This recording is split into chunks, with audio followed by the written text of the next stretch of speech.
The crash at Belmont Avenue, a Judge Judy story reimagined, was one of those golden late summer evenings in small-town America when the air feels heavy with heat and the distant echo of cheering crowds rolls from high school stadiums. The streets of Liberty, Ohio glowed beneath a fading orange sky as cars rushed through intersections.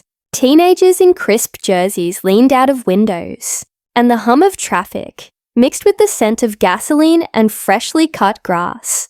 On that particular August night, a 17-year-old named Wade Sharp IV gripped the steering wheel of his father's silver Nissan Maxima, driving south on Belmont Avenue toward a football game that would never be played for him. Not that night. Wade wasn't alone. Two of his friends rode beside him, laughing about a girl one of them had just texted. Their music loud, but not enough to drown out the sound of the road. Belmont Avenue stretched long and straight ahead, a green light shimmering at the intersection up front. A symbol of freedom and youth.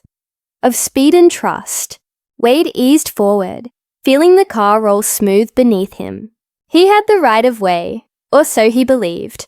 He didn't know that another car, a dark blue sedan, was waiting on the opposite side, its driver anxious, impatient, and watching that same light turn from green to yellow, and then red.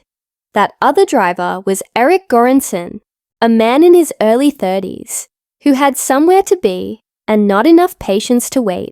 He sat in the left turn lane, eyes fixed on the changing light, tapping the steering wheel with restless fingers. When it flickered yellow, he edged forward. When it turned red, he hesitated for a heartbeat, then pressed down, just slightly, easing his foot off the clutch. That tiny moment of decision changed everything. The next seconds exploded in sound and chaos. Wade's Maxima was halfway through the intersection when Eric's blue car lurched forward and slammed into the driver's side. The impact was brutal. Metal against metal, glass shattering like breaking ice. The Nissan lifted, weightless for an instant, spinning through the air before crashing through a fence and landing in a cemetery. It smashed into a tombstone with such force that the stone cracked in half. The front end of the car crushed and steaming. Inside, Wade's airbags had deployed, filling the cabin with white dust and shock. His friends sat stunned, breathless, their ears ringing.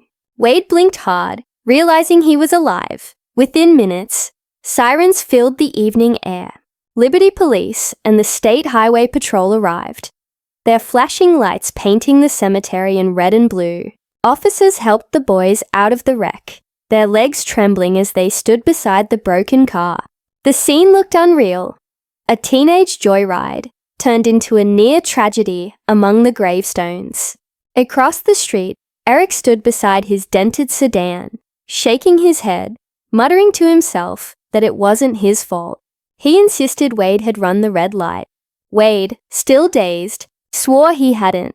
2 stories, 1 wreck, and no video clear enough to tell the truth. Weeks later, the truth would be argued in front of Judge Judith Shandlin, Judge Judy, a courtroom legend known for her sharp tongue and sharper sense of logic. The small claims courtroom was full that day, spectators curious to see how she'd handle a case that could have been any driver's nightmare.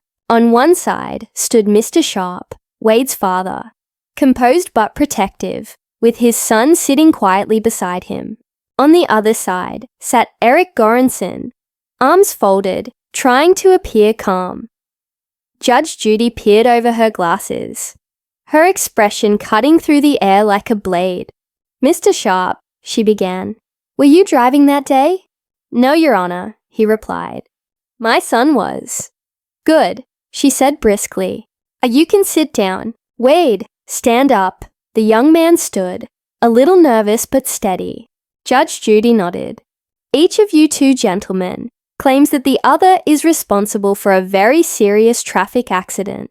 You were both driving." "Yes, Your Honor," Wade answered. She leaned forward.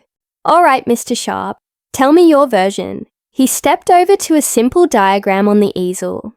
A drawing of Belmont Avenue intersecting with Churchill Road. I was driving south on Belmont, he began.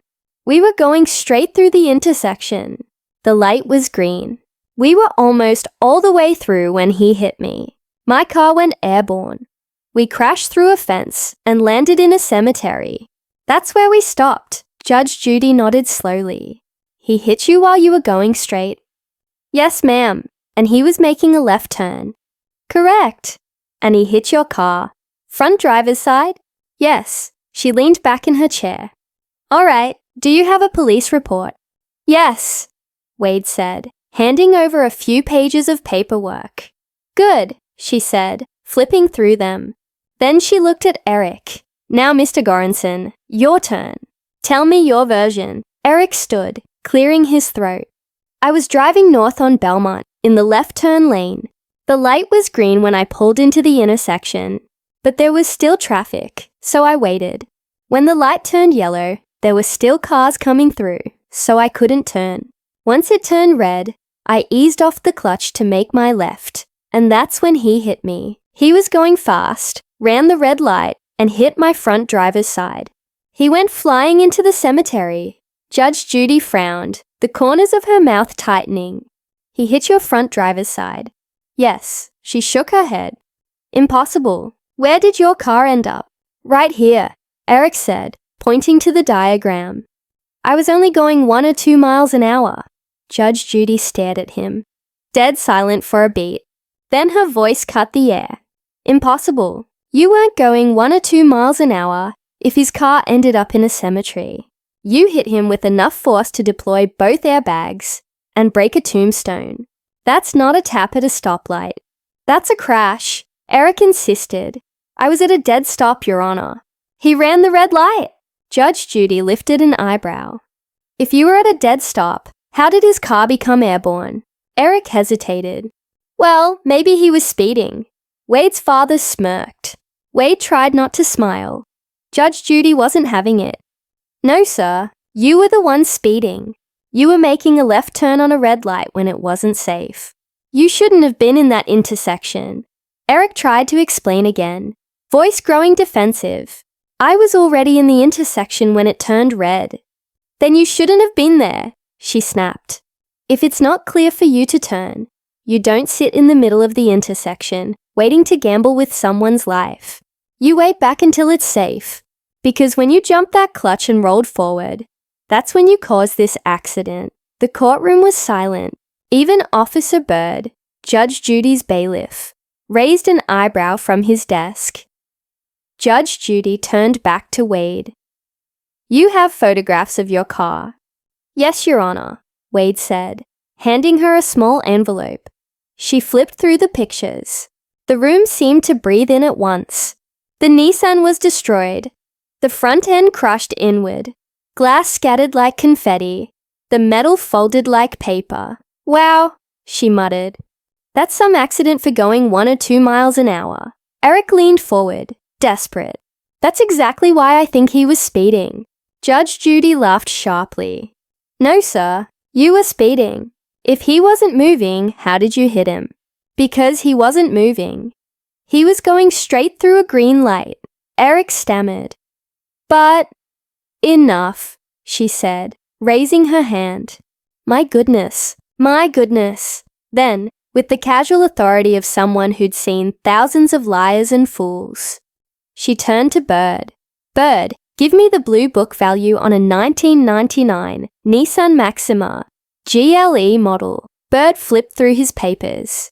$2,000, Judge. She nodded.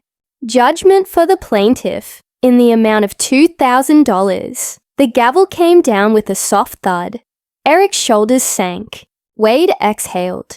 His father put a hand on his shoulder, pride mixed with relief. As the cameras cut away and the theme music rolled, Judge Judy leaned back in her chair, shaking her head. 1 or 2 miles an hour, she muttered. Unbelievable. Outside the courtroom, the two sides passed each other in the hallway. Wade's friends were waiting, clapping him on the back, joking about the cemetery ride. His father smiled for the first time in weeks. Eric walked past silently, his car insurance papers clutched tight in his hand. He didn't look back, and so ended another day in Judge Judy's court. A place where excuses are stripped away, where truth is sharp as steel, and where even the smallest lie can't survive her gaze. The crash on Belmont Avenue became just another lesson in responsibility, another warning about impatience at the wheel, because on that warm summer evening, 1 second of hesitation and one wrong decision turned a green light into a nightmare, and only the truth, delivered blunt and unforgiving, could bring it to rest.